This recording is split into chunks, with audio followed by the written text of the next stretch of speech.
My name is Michael Strumsky, and this is my podcast, People More Interesting Than Me. Each episode, I'll interview a person with a different background to try to understand what circumstances, family, or tragedy has made them into the individual they are today. Enjoy. Josh and I used to work together, and then he moved on to greener pastures, which is probably a good move. Like a very good move in my opinion, because you didn't have to deal with me anymore and everybody else. But yeah, you're originally from Virginia, right? That's right. Okay, but you've been all around the place, like Iowa, South Africa, like I've done a little traveling. Probably not as much as a lot of people I know, but a lot of people I know haven't been to South Africa. I lived in Iowa for 4 or 5 years. Other than that, it's mostly been in Virginia, though. But the main point I looked at from your travel was you had like a purpose. Like you went to South Africa for training, right? I went to South Africa. Or for school. Yeah, it was study abroad. It was more of it wasn't necessarily something that I was. The focus of the program in South Africa wasn't something that I was necessarily focused on in school, but it was something that I was interested in. The program was called People, Culture, and Environment of South Africa. Mm-hmm. And so, like I said, that's something I had an interest in, but wasn't particularly relevant to my major. So it was a good opportunity to bring together the opportunity for some additional life experience and travel, and curiosity and the subject of the environment. But so you have, if I remember correctly, you've got you just have a sister, right? Two sisters. Two sisters, yeah. Okay. I feel like you only mentioned one sister, but maybe you're talking. It's hard to understand that because I'm only child. So when you say my sister, I just assume that there's one sister. Yeah. And that's stupidly me because it's like I never have to refer to people. It's right, like yeah. My mom and dad and then my dog. Right. But so you had two sisters growing up. What was like the age? Like you have an older sister and a younger sister? They're both younger. Okay. Yeah. One is a year and a half. One is, oh my god, I don't even know how much younger she is. Maybe 7 years. Okay. She's gonna die if she hears this. But what was like the family dynamic like? I would say pretty traditional. I mean, my sister Rachel, we're so close in age that we could kind of be friends. Once it got to high school, that was a little bit different. We started to go our separate ways, but growing up, you always have someone relatively close in age that you can relate to. My other sister, being younger, she was like the pest that would chase around the older kids kind of thing. But yeah, I would say it was pretty traditional. Okay. Nothing out of the ordinary. I gotcha. Did you have any idea what you, I guess, wanted to move towards? I always liked art when I was a kid, and it's pretty. I think it's pretty standard stuff for cliche even for a kid to grow up and think I want to design video games when I get older. But that was what I thought. So I was always into comic books. I was always into drawing my own comics. Buddy of mine, I want to say we were probably in second or third grade. We took a bunch of sheets of computer paper and we just drew levels to this video game that we had made up. So we just had maybe, 20, 30 sheets of paper. Each one was a overhead view style, like imagine something like Galaga or any of those overhead shooters. So we had mapped out all the levels, all the bosses, all the enemies, all the weapons you could get. We packaged it up, sent it to Nintendo, with a message like, hey, can you develop our video game? And it was pretty cool. They actually sent something back. Where did you send it, by the way? I'm just curious if you sent it to a U.S. or a Japanese, right? Not Japanese.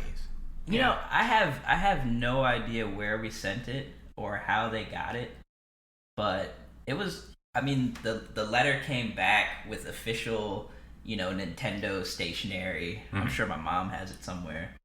It was cool to get an actual response, though. I mean, when you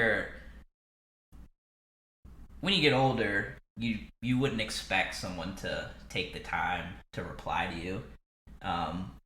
And honestly, we fully expected the game to be developed, So, I mean, I guess we were expecting to get something back. We were a little bit disappointed that the answer wasn't, yeah, we'll put it into production right away. How quickly? How much money do you want? How quickly did you get it back, though? I'm not sure. This was so long ago now that I'm not sure, but I want to say that we had sent it out and we're kind of disappointed that our game wasn't developed and already in production. And then all of a sudden something arrives in the mail. I love the part you said already in production. you have the imagery of them. I guess back then whiteboards wasn't a thing, but they get the chalkboard out. Right.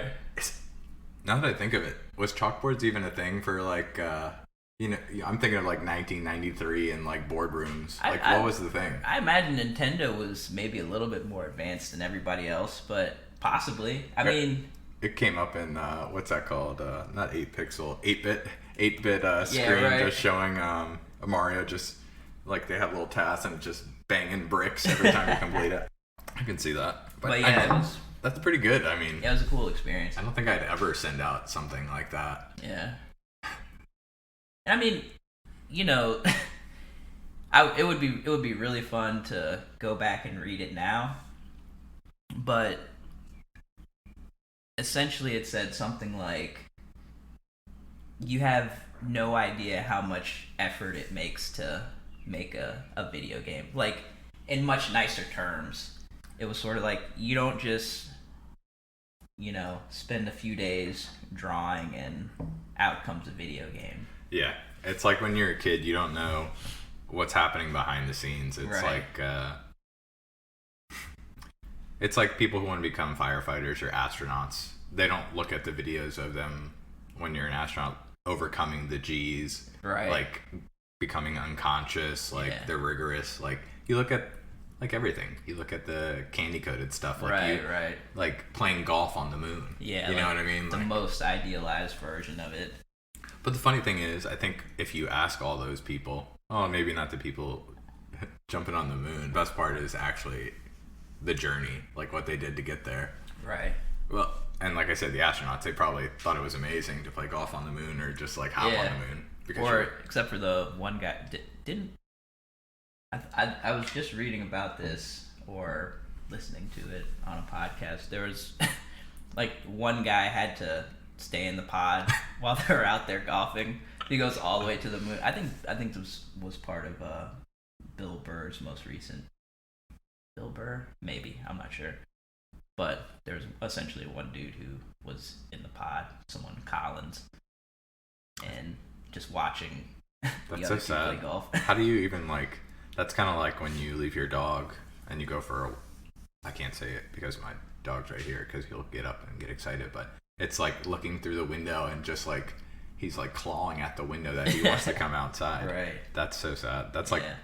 I mean, I could have my facts completely wrong. Well, I frequently do, but even if that's true, that's the worst FOMO that has ever existed. Yeah. Like the only second worst one that could ever happen is somebody leaves you, and they go to Mars. You know what I mean? Like that's the only worst thing that could ever happen. Like, the aliens, they want us to come, but they said they don't want anybody who's taller than 6 foot. So sorry. Right. But just to touch back on. I guess you go through your jobs because I know you've worked like a ton of jobs, and if you can actually talk about your your Hobby Lobby story. Let's see. Because I feel like that's a good origin story. Because you're nothing like that story right now. I want to say that was my first official job with a W-2, and I didn't enjoy it, and I was trying to stay focused. I was trying to do my part. You know, I guess my parents raised me to have some sort of feeling of responsibility to do the right thing, to do the job that you're tasked to do. But I started showing up late all the time. I would be at my friend's house after school or what age was this? Like 16 weekend. Or 17? This was probably freshman in high school. So maybe like 14, 15. Yeah. Were they pushing you to get the job? My parents? No. I just wanted the extra spending money. Gotcha. But you know, you're hanging out with your friends and you're used to doing that, and then you look at your watch and it's time to go to work and it's hard to get up and do it. And do you still feel like that? No. I mean, sometimes. Yeah. But not this level of it wasn't a career. But you were basically a kid then too. Yeah, I mean, like you're 15 years old. I mean, I worked at Safeway as a bag boy, and I worked my way up to cashier. But you know, I started to sort of slack on getting there on time. I started to slack on doing what I was supposed to do. And one day I showed up to work, and one of my coworkers was like, "Oh yeah, you just missed whoever the manager was, Jane." And I was like, "Oh, well, what do you think that was about?" She was like, "Oh, I don't know." She probably knew what it was about. Yeah. But it turns out the next time I showed up, I had gotten to work so late that my boss, who was going to fire me when I showed up, had to go home. She's just like, I can't wait for him any longer to show up. I have to go home. But she was gonna fire me. So I didn't get fired because I was so late to work. But I showed up that next day, or the next time I saw her. She's like, and at this point I knew that I was gonna get fired, and so I walked in there and I was like, I'm gonna go ahead and put in my 2 weeks notice. And she's like, no, that's not how this works. You're fired. Well, you know, I think on some level she was ready to get the enjoyment of letting me go, and wasn't about to let me get the satisfaction of saying that I quit first. But technically you quit then. Technically, if we're looking at it from a legal. I mean, yeah, if I took this to court. Yeah, so that similarly happened to me at Safeway, because basically at the store I was at, it was in Cloverly, which is kind of not the best area. Mm-hmm. So basically people were giving discounts to like all their friends and stuff like that. Right. And then at some point they were trying to clear out people. Mm-hmm. So they would go to the videos, and I had never like given discounts because no friends would come see me anyways. Right. So basically they were trying to get me to, they showed me a video of something like I must have messed up or something like that. So they were trying to fire me. And so I was like, you have no proof, but I'll resign as long as you don't fire. Because the thing is, like, they got the unions in, like, they had union reps, and I was like, I'm literally 16. Like, I don't care that much about this job. And then so I quit that and went to Blockbuster. Oh, I love Blockbuster. Except for they would try to sell you. Like, big step up. It was a big step because I could rent movies, and I loved movies, and this was, like, the time where Netflix wasn't a thing. Netflix was, like, you send 4-disc back. People don't understand that. Like, this is. My mom has a friend who still does the mails to discs, which seems crazy in this time. I love that. Yeah, that's so funny. Yeah. Like, if I saw something like that, it would make me feel nostalgic to see that little red envelope coming in. Because I wonder I guess you don't know what the pricing is on that, but I would imagine it's. I don't.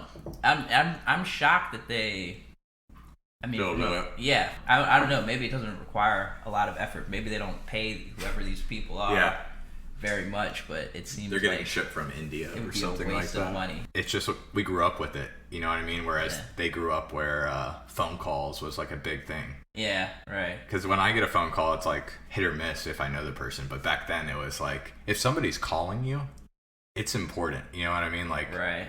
And I think that's why they get so anxious when the phone rings. And it's like, is it spam or is it like my long lost friend calling me? You know what I mean? Like phones are what? I don't know.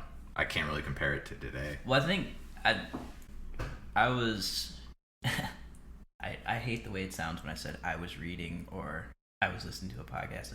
Anyway, why does that sound bad? I don't know. It's just like I was reading that. Like everything I say, it seems like 75% of the things that I say start with I was reading that. Well, I mean, I don't think that's bad at all because you're not sounding bad.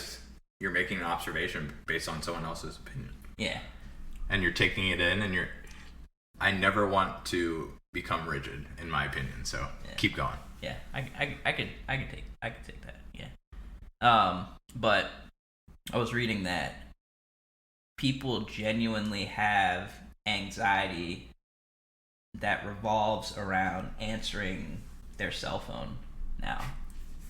Like it's a situation that they don't want to be in. Like they don't want to be trapped. Well, I don't know the exact reasons for the anxiety, but they don't want to be trapped on the phone. They don't want to have to figure out how to socialize on the phone. It's just sort of I suppose there's a degree of skill to socializing on the phone that a lot of people don't feel like they have anymore or never learned. Yeah, it's just funny the generational. It's just like I'm trying to think what theirs was to their grandparents. I think it was probably the phone. Like they were like my grandparent probably didn't really know how to use the phone, especially like new features. Like I can imagine when caller ID came out or like star 69 and they're like, you can find out who called. You know what I mean? It's just so funny how technology completely changes our anxiety. Right. Like us being near our phones, you know what I mean? Like it's just like, who notified me? Well, I think my grandfather, who just recently passed away, when he was growing up, they had I think they were called gang lines, but essentially all of the telephone lines are connected to each other. So when you pick are up, you talking about like with the women? No, it's just like I don't know what the electronics term would be, but they were in series. Okay. Is that what it would be? So anyway, all the lines are, you pick up the phone, you get a dial tone. Anyone can pick up their phone, they would all get the same dial tone. It's just like if you pick up the phone upstairs and someone else picks it up downstairs, that's how the phones in their little neighborhood. You're saying on a large, because I was like, that's how I was raised. Like, that's how I got away with. Like, if I got trouble at school, I'd just turn on the internet, and there's no way they would call. And I had my mom's login for her email, so I would just write back the teacher and be like, we'll discipline him, and then it was done with. God, you gotta love being like a step ahead of your parents in technology, right. Which I hope my children are not a step ahead. You spoke on your first job. What are some other jobs that kind of, I guess, not steered you, but made you a better person, change your perspective, anything on those lines? Alright, so what do you think? There's a craft store. Then there were temp agencies, just filing papers, awful. I think that was one of my second jobs. And I think the friend's house that I was leaving from to go to work at the craft store and always being late, I think their parents got me this job at the temp agency, but that was also What is awful. A temp agency like? Well, I guess it depends. In my mind, it's typically clerical work. I think I was at I want to say I was at some sort of legal firm, or maybe even some branch of his dad's firm, just filing, things alphabetically. Okay. It was like awful. a filler, basically. Yeah, it was not fun. So let's see. Worked at a grocery store. That was awful. I was working in the freezer. Oh, I've done that. That's Yeah. the worst part, because you've got to look at the codes and make sure you have the exact banquet meal that's going in there. Salisbury steak or... It was... Yeah, I've done that. I thought it was going to be fun. Yeah. But it's just like... It's like laundry. It'll never be finished. Right. And I was always rushing. There weren't enough people. And I just felt like I was under constant pressure. Were you doing like frozen meals like me? Like No, it was or actually it wasn't the freezer. It was just cold storage essentially. Oh, okay. It was dairy, eggs. I was yogurt. always envious of the dairy stacker, because you've got like you can just hang out in the back of the milk. Like but it's cold. It is cold, but it's better than shoveling like cold French fries because you don't think your hands are gonna hurt. Yeah. But when you're consistently doing it, it's the worst. No, I get it. Milk is a lot easier because the temperature is lower, and then you just chill in the milk container. Well, sometimes I would have to like sort the frozen foods, even just for a short amount of time.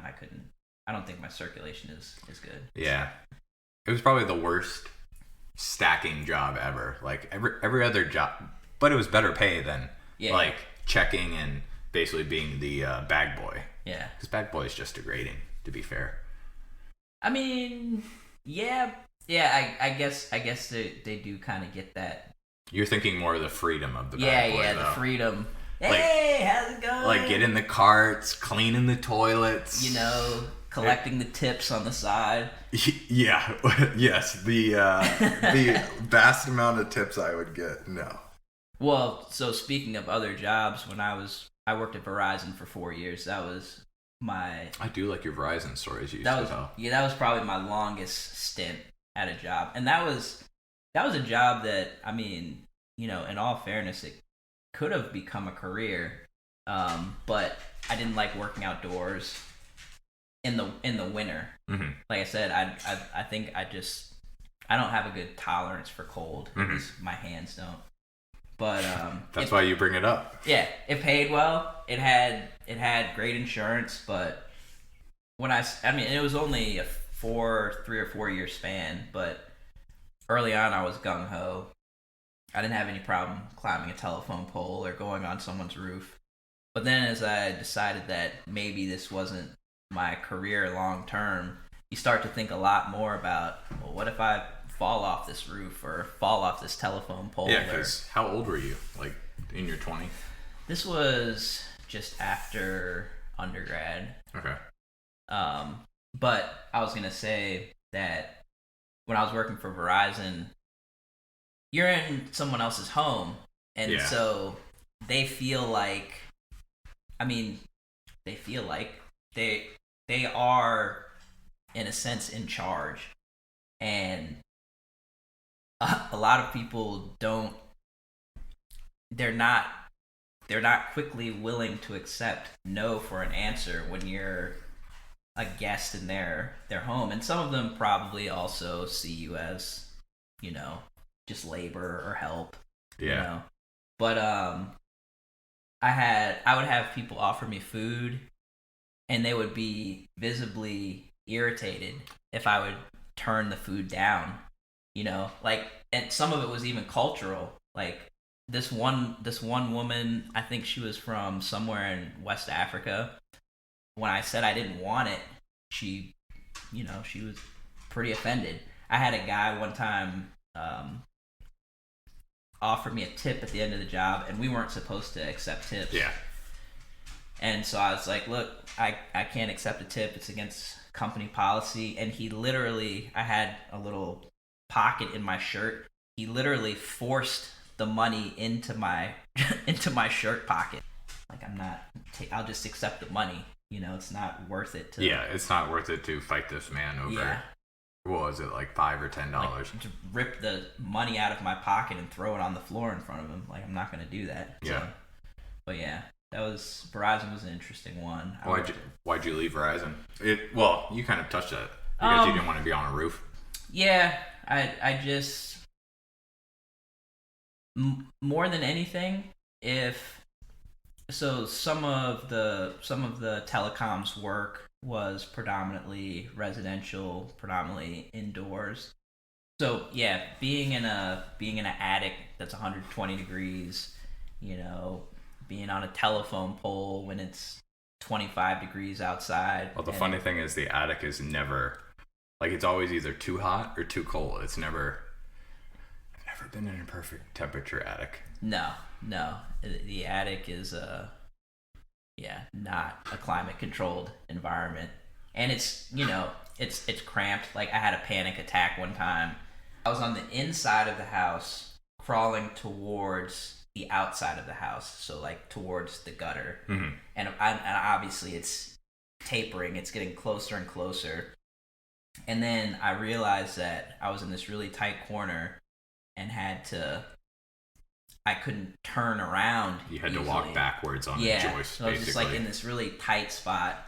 I mean, I've worked with people who have, like, their foot has literally gone through the ceiling and the customer has, like, been in the bathroom or in the kitchen or something, and they just see an employee's foot come through their roof, so that's funny. I mean, that's not why I quit, but there were lots of hazards, and it was not always pleasant work. But the main thing was being cold and being hot, and I just didn't want to do that for. Is there anything you would learn from that job besides the actual? I mean, troubleshooting wise, and maybe I liked the job because I already had troubleshooting skills, but every job was a puzzle, Someone's phone isn't working, or someone's TV isn't working, or someone's internet isn't working. You see how few questions does it take you to figure out what the problem is, And it's amazing, like, how when you start off, how long it takes to diagnose a problem, and then after a while, like, you could walk in and, like, see someone's fingernails are dirty and be like, I know what the problem is, So, I don't know if you baited me on that comment, but I know when you first took the Enneagram test, you got type 5, like the house, or it's called the problem solver, basically. Uh-huh. And you just explaining that story kind of fit it to a T, in my opinion. And usually I, like, riddle off how, like, the people who are also associated with the Enneagram, and most of the time it's always, like, the worst possible people. Like, but right here, I mean, you've got Buddha, Albert Einstein, Mark Zuckerberg, Bill Gates. I mean, these are all good people. And the other ones, you can tell I'm stupid because I don't know a lot of these people. Wait, what is this? Is this my specific pattern, or just the problem solver? It's your pattern as well. Like, for example, just to go over, basic fear is being useless, helpless, or incapable. Your basic desire is to be capable and competent. You want to possess knowledge, to understand the environment, to have everything figured out as a way of defending the self from threats from the environment. Yeah. That's pretty much it. When my wife first told me about this, I thought it was just, like, not voodoo, but, like, something like essential oils, or, like, this is stuff you see in the side of your webpage if you're on a not the credible website. Right, yeah, the clickbait. And obviously I don't think this is, like, exact, but the stuff they kind of explain, it's kind of close to what it is. Because you would think with the questions that they ask, like, you would think, because I think of it like, when they ask you the questions, are you trying to answer as the way you think you are? Right. You know what I mean? Because the way people see you is how you're going to answer. But I guess they've done this enough times where the question matches actually what the person is like. Yeah, the test is supposed to account for that. I'm a little ashamed to say that I got caught up in the Johnny Depp Amber Heard thing, and I was looking at I was listening to the. You're gonna tell me that like you wanted to solve the puzzle on how to get to. I have the exact same Enneagram as Amber Heard. No, but like the psychologist was talking about how I think she used the word clever Amber Heard was, but the test is designed to, like, enough people have taken the test that it accounts for clever people. Yeah. Clever people answer the test in a certain way. I mean, just to like dumb it down completely. When I tell people like Enneagrams, and your type basically says that you want people to see that you're doing good stuff. Like that's how you feed. And I'm like, how do I tell that to people? Right. And not be like offending them. You know what I mean? Like, yeah. But maybe that's their type.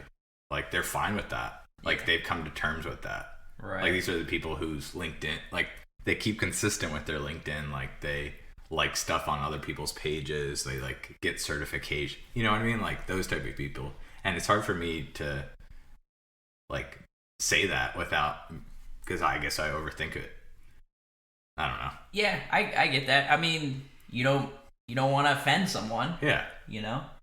I mean, and I think it's pretty rare that you find someone that isn't looking for some sort of acceptance, Mm-hmm. I mean, I feel like what you're saying is that it's sort of selfish to want acceptance in a certain way, but it seems selfish to want it. If you're gonna use that argument, looking for any type of acceptance is selfish. Yeah. So it's just some types of that.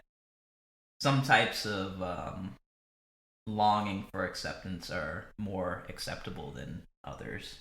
Yeah. In our society, but I think it's a pretty unusual person that actually doesn't care what anyone else thinks. The case. So did you, I guess moving on from Verizon, was there any other jobs that kind of, like your makerspace? What did you think of that? It's not makerspace. What's it called? It was a makerspace. Ooh, what was the title of your job? The my official position was dream consultant. I love that title. That's like I don't know, just really classing it up. Yeah. I love that. It is. Wait, what did you do there? Sorry, for people who don't know. Oh, well, I guess a makerspace in general, I don't know if that's a well-known concept these days or not, but a makerspace is a space that provides tools and equipment to do. It sort of provides everything you need, like a fabrication shop, a DIY experience. Like people who are inventing, people who are maybe like doing a side hustle where they need 3D printers, CNC routers, stuff like that, right? A lot of entrepreneurs there, a lot of people trying to start their own businesses, come up with the next big thing. But like the ear auger? Yeah, like the what was it? Was that what it's called? I don't know. You told me that, and my memory only remembers stuff that's not valuable. Yeah, I was involved in a project to make a corkscrew Q-tip that would extract wax from your ear. I did some 3D files. I never saw any sort of commission off the deal. I was paid for the files that I generated, but to go back to a makerspace, it's essential. At this makerspace, we had a wood shop, we had a metal shop, we had welding equipment, we had plastics fabrication equipment, injection molding, we had software, 3D modeling software, all of that stuff. And so people would pay a monthly fee and get access to the equipment and, hopefully build whatever that dream project they had in mind was. But we were pretty close to DC, so there are going to be a lot of people in DC that don't have space for a table saw or, you know, a whole wood shop. And so this space was designed for people like that who still wanted to do projects where they would need that kind of space. The drawback, which, you know, I think even to an outsider, it would occur to them that people don't have the same ownership for a community workspace. You know, it's sort of the I don't know what it's called, the broken window theory. Like, you go into a neighborhood and you see a car with a broken window and you think, you know, what's another broken window? So you have a shop and it starts to get dirty. People don't clean up after themselves. They say, oh, well, you know, there's already, you know, sawdust on the floor. There was already metal shavings on the floor. And so part of my job was to clean up after people, which was not great, but it was a cool experience. You get to see some really smart people doing what they're really good at, and that's inventing things, whether it was some sort of app or software, or you know, whether it's just some sort of furniture. Mm-hmm. So it was a cool concept, but, you know, early on, a keen observer would have probably noted that there were some things that didn't seem quite right. You know, people working really long hours, not getting paid that well, you know, having to clean up after people in the shop, and, you know, being asked to clean up after people in the bathroom, and being asked to do, you know, building maintenance. You know, I mean, like, as a dream consultant, we were essentially, being that we were hired to be problem solvers, they didn't have any problem with having us do it was more like a catch-all daycare situation. And I mean, I think that's probably in small businesses, that's I'm sure very common. You know, you're not gonna hire a cleaning staff for a operation that's only 5 people, or maybe you would. I don't know, but there was just a sort of, I had a feeling that something was, you know, the business itself might not be viable long term. Mm-hmm.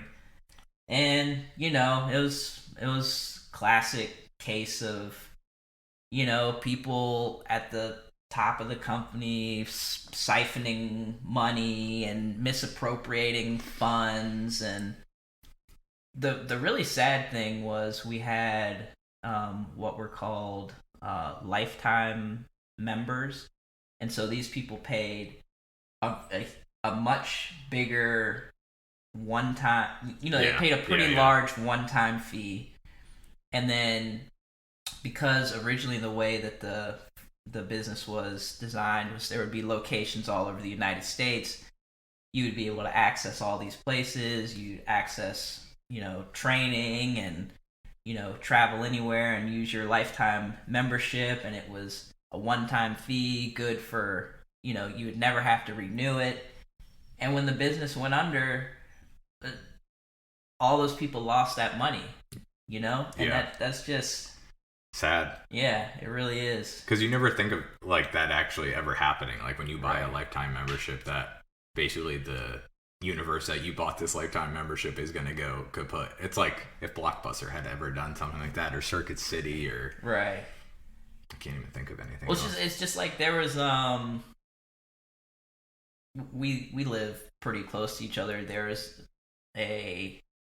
some sort of fitness center where Aldi is. Mm-hmm. And people had memberships, and they literally, like, came in at night. Oh, you told me about this. Took all the fitness equipment out, like, just so they wouldn't lose. Oh yeah, sell it for so they wouldn't lose the people, the paying memberships. Or at least to me, that's maybe a cynical take on it, but I mean, it wouldn't surprise me if that's what they were doing. But if you tell people, oh, we're thinking about closing this brand, of course everyone's gonna, be like, well, cancel my membership. So instead, they just come in the middle of the night, take out all the equipment, and then, one of my neighbors showed up to the gym to work out, and all the equipment was gone. The place was shut down. So. Well, the sad thing is the people who don't even go to the gym are probably still paying the membership fees, even though there's no equipment in the actual place. Yeah, right. Some people are gonna like. They paid 6 months and then they come and they figure out, hey, by the way, there's no equipment anymore. On New Year's, they're gonna show up. Resolution. Yeah. That's funny. So, over all your jobs, what's the 3 biggest things that you've kind of learned, kind of on an overall aspect? Not technical, but more. Well,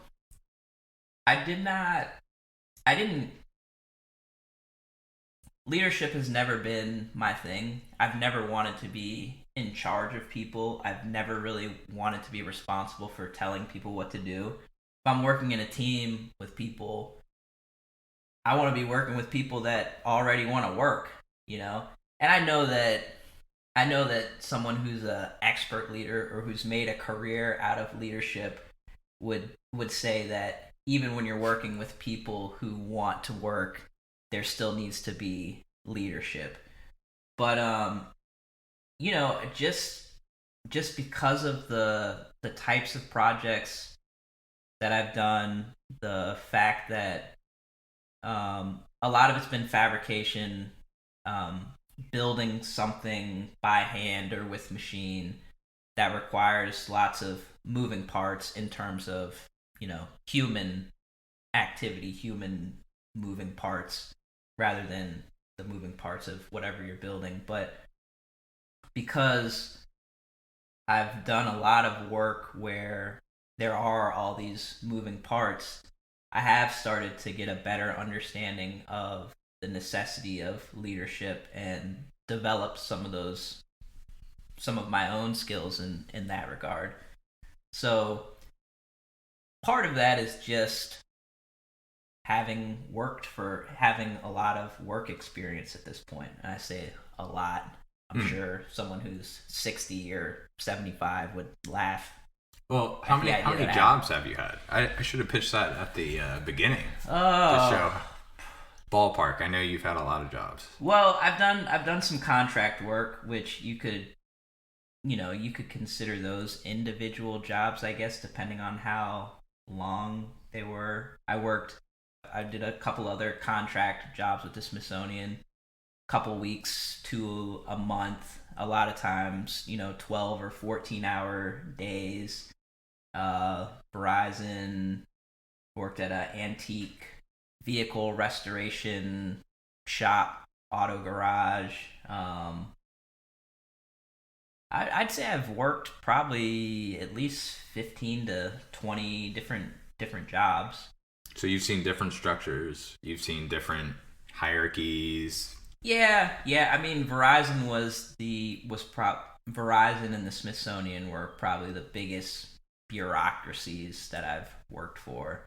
I've worked for a lot of small companies, and unfortunately, one of the commonalities between a lot of these places is they're just not run well. It's difficult to find.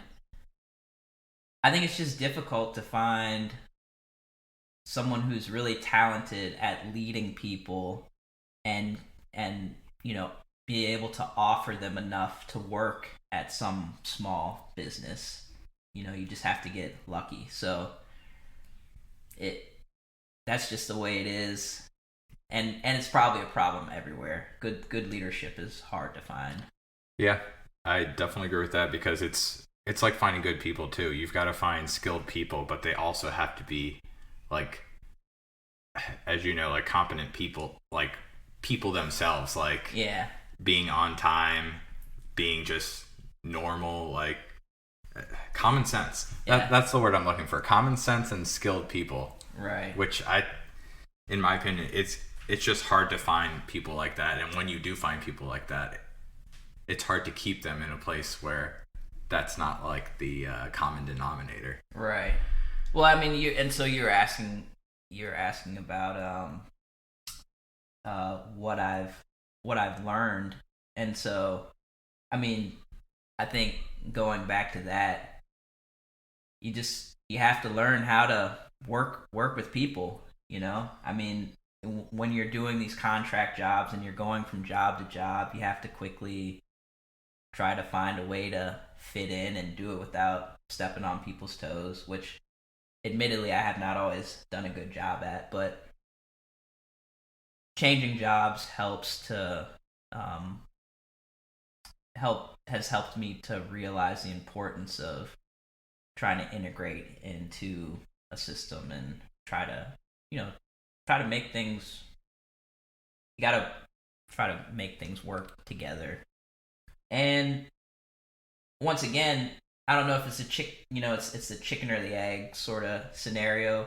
I don't know if I've learned problem solving from all these jobs that I've worked, or if I've been drawn to the particular jobs because I already have problem solving skills. But the more jobs you work, the more different scenarios you're faced with, you realize that problem solving is applicable in general to lots of different things, even stuff outside of work, so yeah, I'd say those were the. And you've watched House before. I don't need. Oh yeah, I love House. I'd never make the comparison that with all these different jobs that maybe obviously this isn't the main reason, but maybe you get bored. And maybe the reason you liked Verizon so much besides the cold was the fact that every job was different. You know what I mean? Like, you weren't going to work because I think you'd hate factory work. Yeah. Is that kind of... I know your last job when you were working the concrete place that they were working different jobs, so that probably was completely fine with you because they had different stuff. But was there anything repetitive that kind of threw you off that you didn't want to do? Well, the funny thing is, I was operating this 6-axis robot there. That's what I was building to. I think that was it was going to take over your position, right? Well, that was the trajectory that they had. I think they always had in mind that they wanted to get their own fabrication equipment because a lot of what they do, you need precision molds to to generate a good end product. And I think they're trying to find a way to do that more efficiently. And so they were looking at some sort of equipment that could help them to do that. And I think they probably saw me as someone who had that experience, who could take on that role. Mm-hmm. But the novelty of the 6-axis machine, which was cool. I mean, it took a little figuring out, but it didn't take me long to realize that the 6-axis machine is not a whole lot different from the 3-axis machine. And as soon as I realized that, it felt repetitive because all of a sudden, I've worked with CNC equipment for probably 10 years now, and all of a sudden this thing that was novel now becomes just another version of the thing that I've been doing for the last 10 years that I've slowly, been trying to get away from. Mm-hmm. And so the feeling that I was going to get drawn back into that was, I had to get out of there. So it's just so funny how it compares to the show House, that like as soon as he's done, how every episode ironically is the same, where the whole episode he's basically trying to figure it out, and like as soon as he gets that aha moment, it's just like, I don't care about this whatsoever. And it's kind of like you, where you're just like, okay, my brain is not going to be stimulated anymore. Like, I understand all this. Right. Which I love, ironically. No, you're right. Just because you're right. That's a good comparison. I'm out. Like, my brain's not stimulated anymore. I'm doing this to enjoy it. You know what I mean? Right. It seems like your number one drive is brain stimulation and enrichment rather than money, which is should be what most people do. Right. But not everyone wants to be insurance claims adjust. Yeah. There's got to be some sort of balance, and that's something I'm trying to figure out. Is what is I guess I'm an idealist in a sense that I believe that I can find this mythical job that provides all the stimulation and all the freedom without the stuff that nobody likes. But I think that's what keeps me going from job to job is somewhere in the back of my mind I believe that job does exist. It's like chasing searching for the pot of gold, Well, it's funny, and I hate to circle back to this, but it's just like Josh from high school. You're still looking for that, like that video game designer. Yeah. You don't want to have to do the crap work. You want to do like the fun parts of it. Right. And it's like you've never given that up, which is not a bad thing. It's like you're still looking for the magic. Keep it going. Like not lost your childhood awe, which I think is amazing. With all these different jobs, you're just still chugging that. Right. Well, it's so funny that you said that story at the beginning, because it's exactly like what you're doing now. Yeah. And I mean, probably on some level, when I got that letter and it said, well, there's a lot of other difficult stuff that goes into this, I was like, okay, well, I had my fun, next thing. Yeah. That's really funny. So let me go to my boring questions. Where do you see yourself in like 5 years? It's funny that you asked that, because I just picked up a book. I think it's called Designing Your Life, which is a really boring and like unoriginal sounding title, but the premise is that these guys who are designers, they had a pretty standard process that would allow them to go from idea to prototyping a thing to putting a thing into production. A lot like what people were doing at the place that I worked, the makerspace that I worked. Mm-hmm.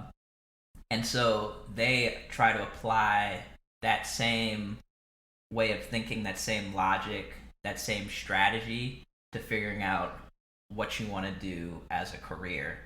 And so you go through a stage where you're sort of sketching things out. You go through a stage where you propose, a few prototypes of a few different prototypes. So the prototypes would be, I want to be a forklift operator, or I could also see myself being a machinist, or I could also see myself working in a laboratory. And so you take those are your prototypes, and you sort of flesh them out. Like, what would that look like? How much money would I be making? How much would I have to make to want to do that job? Where would I live? So that's one prototype. And then this job, this other job, where would I live? How would I see that playing out? Do I have the necessary skills? So there's your second prototype.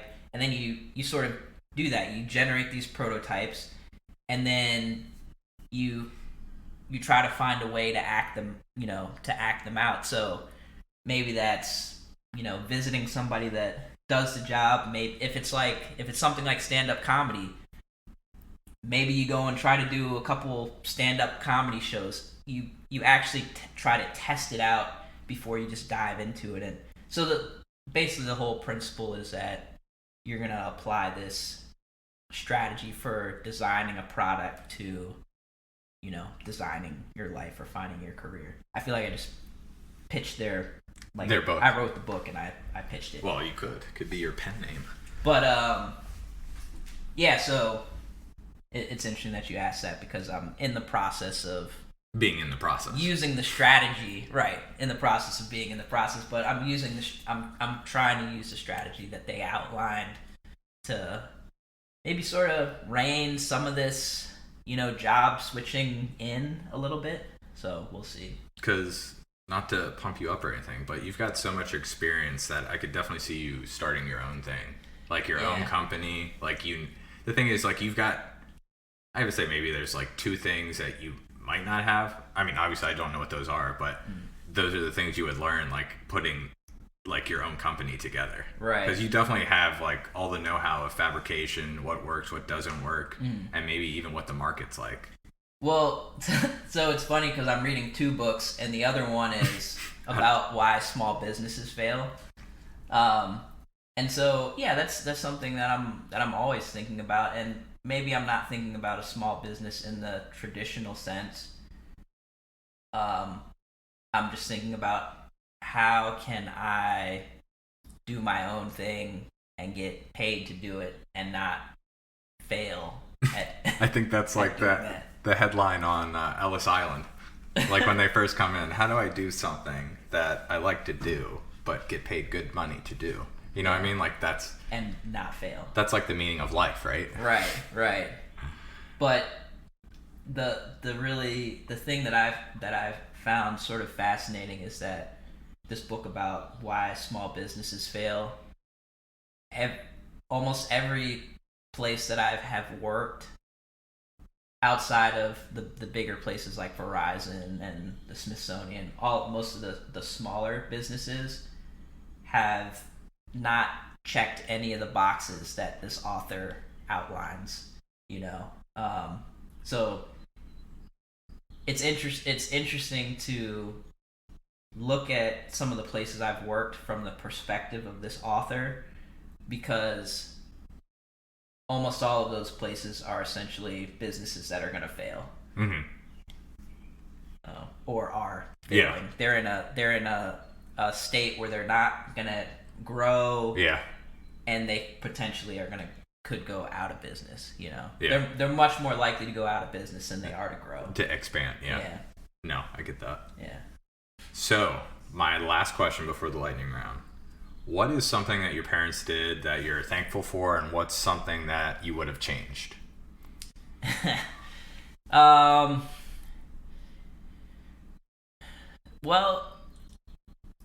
the thing that I'm thankful for is maybe also the thing that I would change. My parents they weren't really, in terms of career, since we're talking a lot about work experience, in terms of career, they weren't the type of parents that were trying to push me in any particular direction. It was always figure out what you like and try to do well at that. There was at one time a bit of a push. I got into the University of Virginia. I went there, didn't particularly like it, and I remember having a conversation with my parents like, I don't think college is for me. And they weren't having that. They weren't about to let me come home. So they did sort of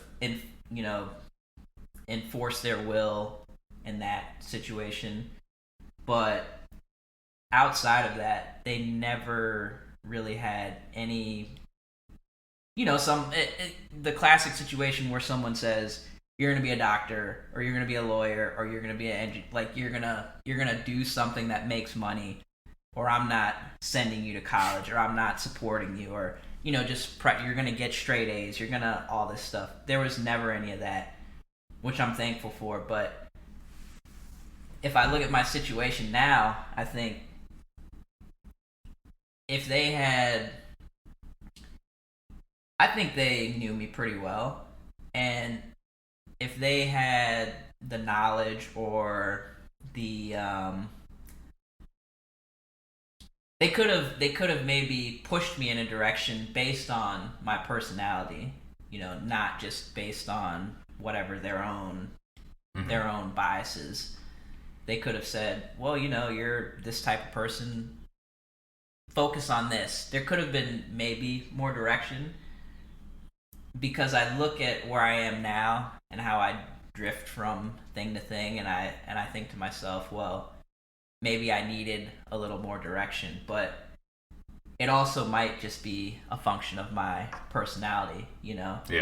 it could just that's what I was destined to be, regardless of whether if they pushed me, I might have gone even further in the other direction. So it's maybe me looking for excuses for where I find myself and the lack of resolution I see in the future. But like I said, I think that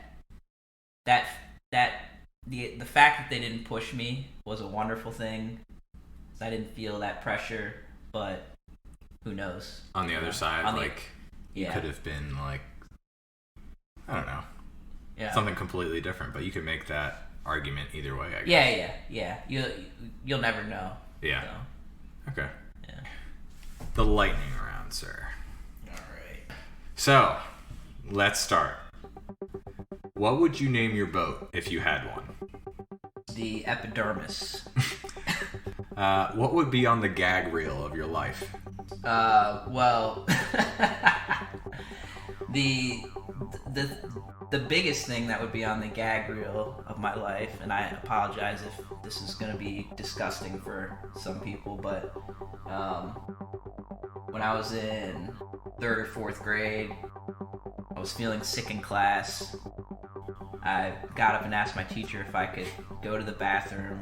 Of course she was like, "Oh, my goodness, get out of here. Go use the bathroom." I ran to the bathroom and I had to throw up. And I was looking at the urinal, just thinking to myself, like,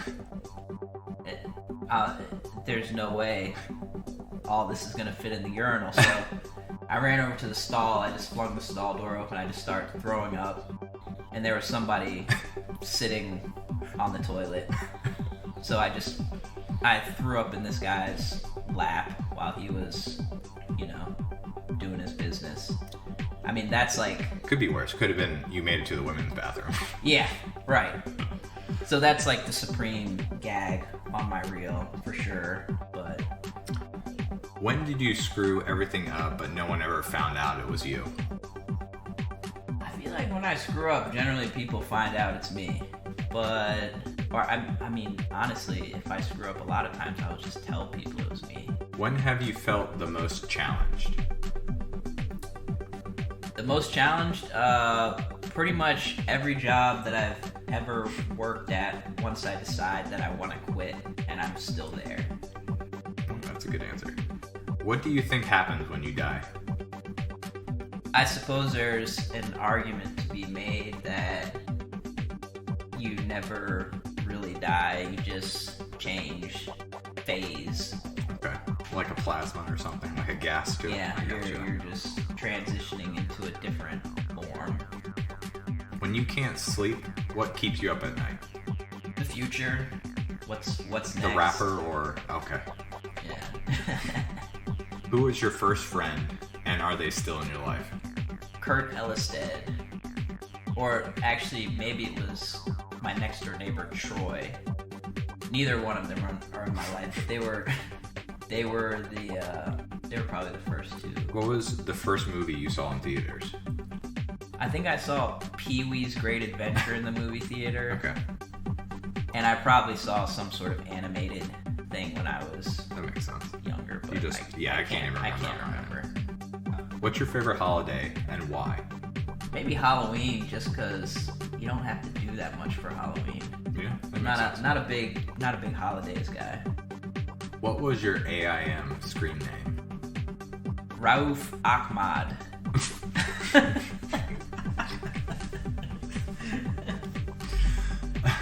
What was your first concert? I think it was The Roots. Okay, that's a good one. Yeah. What's your favorite board game to play? I hate board games. I hate board games and I hate card games. We'll make that your response. None of them. What was the last romantic relationship like? Unpleasant. We'll leave it like that. Who always makes you laugh? Bill Burr, Dave Chappelle. What's the best museum you've ever been to? The Mutter Museum in Philadelphia. Is that like art? It is like an oddities, oddities museum. It's like walls and walls of jars with tumors and like severed noses and ears and like a full-size cast of conjoined twins, all sorts of. I gotcha. Yeah. Ripley's Believe It or Not type deal. Yeah. But on the next level. It's wild. What's a bad habit you're trying to break? It's probably a little bit serious for the lightning round, but just negative thinking patterns. You know, trying to keep things. There's nothing wrong with being keep things completely positive. honest. Yeah. What's the most useless talent you have? I would say my most useless talent is the ability to see an object and know if it will fit inside of another object. So like, if there's a ping pong ball and a shot glass. That's really good. But yeah, thanks for coming over. I really appreciate it. Yeah, no problem, man. And I mean, it's like, fun. The best thing is we did it early. If you like this week's episode of People More Interesting Than Me, please subscribe on Spotify or Apple Podcasts. And don't forget to share with family and friends. See you next time.